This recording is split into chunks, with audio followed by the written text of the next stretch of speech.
Hey, what's going on, everybody? In this video, I am going to show you step by step how to create a portable version of Debian Linux with persistence. So what exactly does that mean? It means you're going to have a complete Debian operating system on a flash drive that you can take wherever you go and plug it into any computer and boot straight to it. And the best part is we're going to use persistence so you can save all your work and it'll follow you wherever you go on that USB flash drive.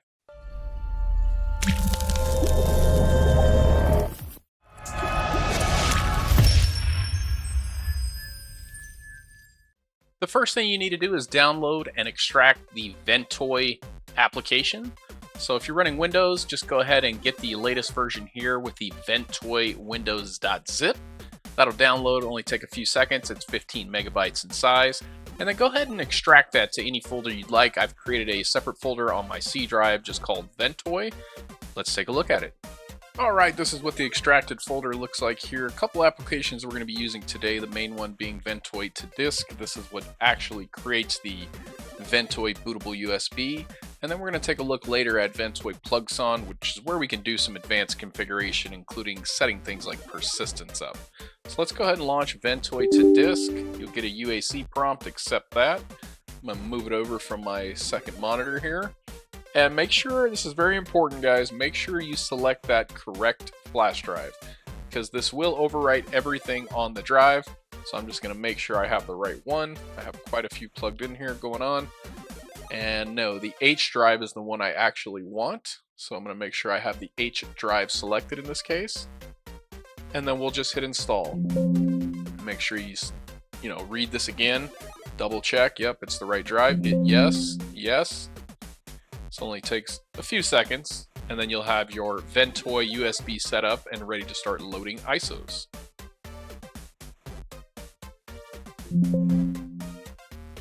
Alright, that's done. Let's hit OK. And then we can close this out. We're done with that for right now. And you might need to refresh your Explorer. Yep, and there's my H drive. Now it's called Ventoy. This is optional, but I recommend creating a folder for your ISO. Let's create another folder for our persistence. And let's create one more folder for our Ventoy. That'll be where the configuration file lives. This will all come together here in a second, so just bear with me. Okay, once you have those folders, go ahead and download your Debian ISO. I already have one, but I'll give you guys the link on where to download Debian as well as where to download Ventoy itself. Once you have that ISO downloaded, go ahead and move it into the ISO folder. So I'm just going to take mine off of my computer that I already have here.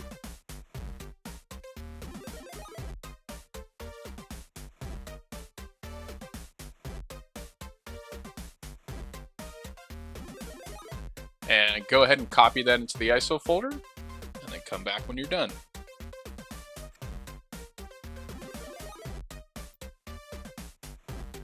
Alright, now that you have your ISO in place, we need to look at getting persistence set up. So go ahead and just Google Ventoy persistence, and it'll be this first link. This gives you all the information on how to set up persistence with Ventoy and different operating systems.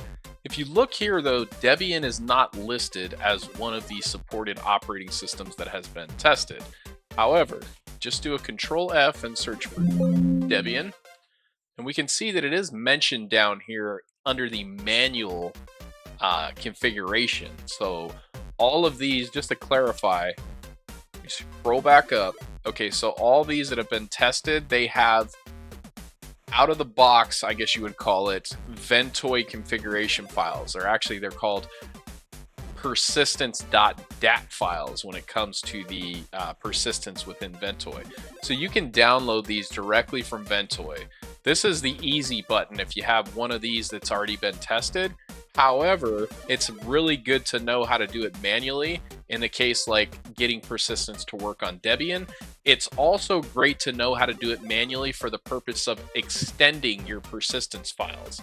So I've covered that in another video. I will link that for you guys right now. If you're interested in growing the persistence size, you can set it at the beginning, but you can always grow it later as well.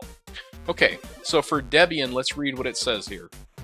we're going to download the shell script and we're going to run that with a couple of parameters. One will be the label of persistence, that's the -L, and the second is the -C, I believe that's for the configuration file, that's going to be persistence.configuration.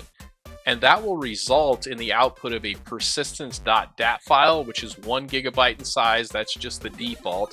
We can always change that or extend it later. And that will give us the file in the ext4 file system format, which is what we want, and the persistence label, which is what we set here. Finally, it will create a persistence.conf file, which is what we defined here. And that is within the persistence.dat. The file only has one line, which is the -union. So this is what is needed when you run Kali. I've done videos on how to set up Kali. You need to make sure that you have this specific configuration set up for the persistence to work within Kali Linux, and the same story for Debian. All right, so how are we gonna do this? I'm running Windows. You will need WSL, or else you're going to have to go onto a Linux machine to do this. I find it a lot easier just to run WSL. If you're not familiar with WSL, I did a whole video on that. It is the Windows subsystem for Linux, and I will link that card for you right now. If you're not familiar with it, get over there, check that out. It's super easy to install it. You'll probably be done in 10 minutes, 15 at the most, and then come back and you'll be ready to rock and roll. All right, so I am going to open up Ubuntu, which is part of the WSL, and all that does is open a terminal. Now, since I have several instances of Linux installed, I can drop down in my terminal and say whether I want to start PowerShell, Azure Cloud Shell, or these different Linux distributions. So Ubuntu is the default, so we'll go ahead and do that. Now, we do need to go ahead and download the shell script, so you can get that right here, which is the create persistence.sh. So go ahead and get that downloaded. Once that's downloaded, go to your file explorer. This is how you transfer files between your Windows operating system and your WSL environment. Just type in backslash,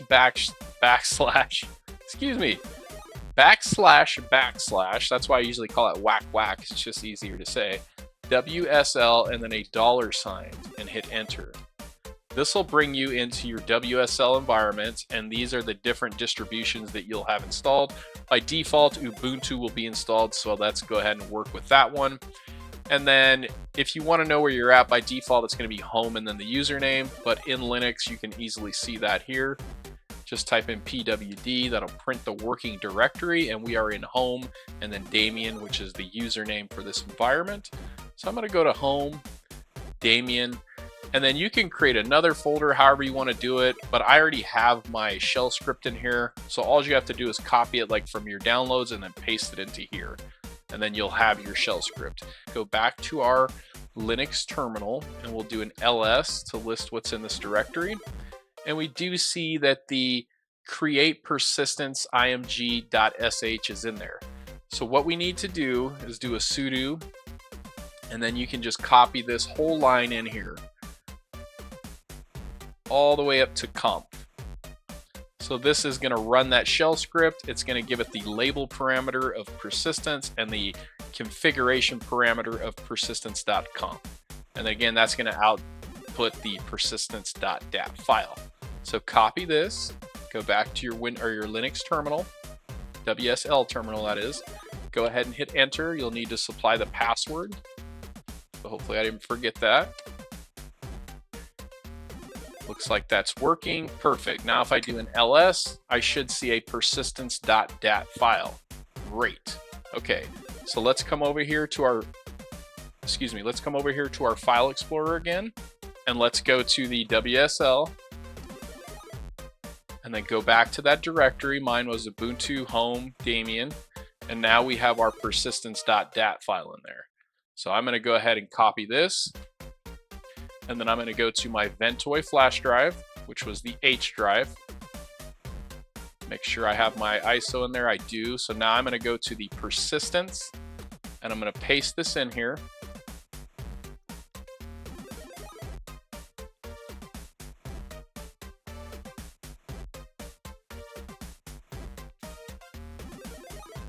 All right, now that that's done, we have our ISO populated and we have our persistence file populated. Now I'm going to rename this because oftentimes, especially when using Ventoy, really the beauty of Ventoy is having multiple ISOs on there and being able to select which one you want to boot. If you're going to do multiple persistent ISOs, it's nice to name them accordingly. So I'm just going to call this Debian _ persistence.dat. And then if you want, you can change the name of your ISO. That's fine. I'll leave it with the default name. It's just a little long there, but it's not a big deal for me on this demonstration. Now that those are in place, you need to go back to your Ventoy folder where you extracted Ventoy. So for me, that was C Ventoy. And this time, instead of running the Ventoy to disk, we want to run the Ventoy plugson executable. Accept your UAC prompt. I'll pull it over to the screen that I'm recording on, and then just make sure you have the correct drive selected here. This will populate any Ventoy enabled USBs. I was working on another project here, so I do have 2 drives, but in this demonstration case, it's the H drive. So again, make sure you have that correct drive and hit start, and this should open a tab on your browser. Now, as you can see, there are a ton of cool things you can do with Ventoy. I have a lot of videos covering all the stuff that you can do with Ventoy. So just, if you're curious, take a look at some of my videos. Feel free to ask me questions. I'm pretty familiar with Ventoy. I'm not going to say I'm an absolute expert, but I am pretty familiar with it. But anyways, for today's purposes, we're going to head over to the persistence plugin. You can do this all manually with a JSON file. And speaking of JSON files, guys, this is going to create the JSON configuration file for us in that Ventoy folder that we created. So if we go to our flash drive, notice that we have that Ventoy folder, and we don't have anything in there yet, but we will in just a minute. All right, so back to our persistence plugin. You're gonna hit add, and this makes things pretty easy. Just make sure you have the exact path with the exact name of that ISO file. So I'm gonna go back to my H drive, and I'm gonna copy this. Well, first I'll copy the path because I'm lazy, even though it's really short to type, and then a backslash here, and then I'll come back in and I'll copy that entire name just so I don't typo anything. This is why I talked about earlier, you can go ahead and rename these to keep them shorter. Also comes into play when you're setting up icons and themes and stuff like that. Well, specifically icons. When you want to have an image as an icon, there's another configuration section within here, which is the menu class. And you have to have these names exactly spelled out in some cases. So it just makes things a little easier if you shorten that name. Just a little pro tip for you there. All right, so we need to get back to that again. It should save what we did, even though it closes it out, it saves that first part. So don't worry about that. Okay, so file path for the ISO. We have that entire file path. And now we need the file path for the persistence file that we created. So in my case, that's H persistence. And then let's just make sure we get this right. I believe it was Debian persistence, but let's just make sure. Yep. So we can copy this, and then we'll go ahead and paste it in here. And that's really all you need to do here, guys. We have the ISO defined and we have the persistence.dat file defined. Hit OK, and you're pretty much done. Now, if you had multiple ISOs, I'll give you an example. I've created what I call the ultimate persistence USB amongst many other USBs that I have available on my shop, bootableusbs.com. But in that video, which I'll link a card to here, feel free to check that out. I show you how to set this up on 10 different ISOs, and 10 is just how many I put on that particular USB. You could have a lot more, a lot less than that. But to give you an idea, you would hit add and go through that same exercise again. And then you could have multiple ISOs with persistence.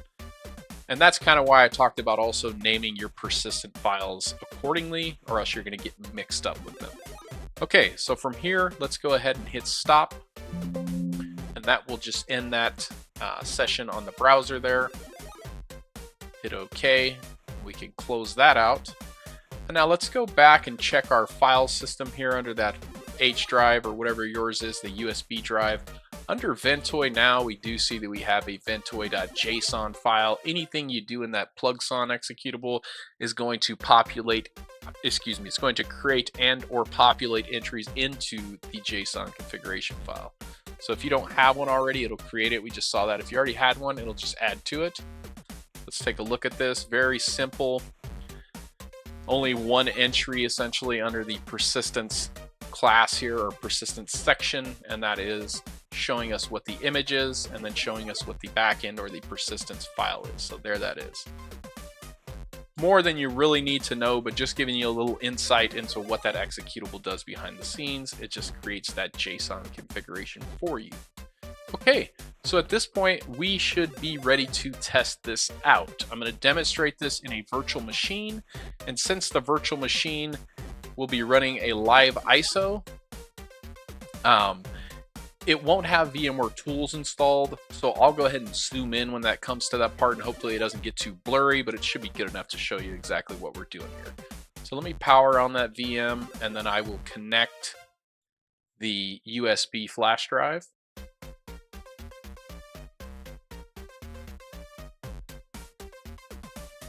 And here we are. We see that we have a single ISO. I'm going to zoom this in just a little bit here, guys. Bear with me.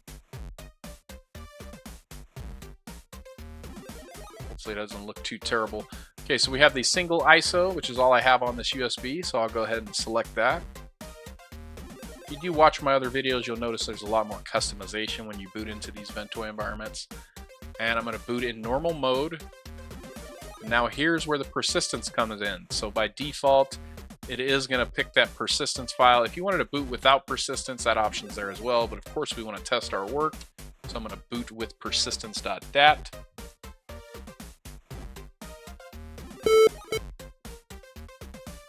I'm going to do live because that's the whole point of persistence.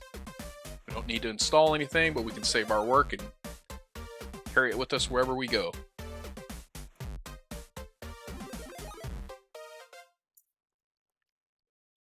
All right, Debian has booted up. So in order to test that persistence, we can just do a very simple document on the desktop. We'll just say test persistence. Open it up. Testing persistence by the IT Unicorn. All right, we'll save that, and then we'll close it out. Sanity check by opening it. Looks good. Okay, let's reboot, and if we come back in here with persistence again, this file should be there.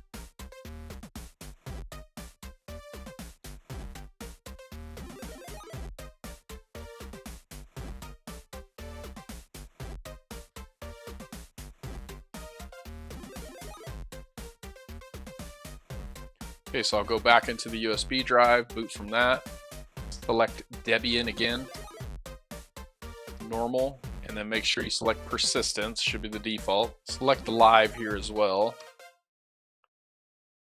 and let it boot up.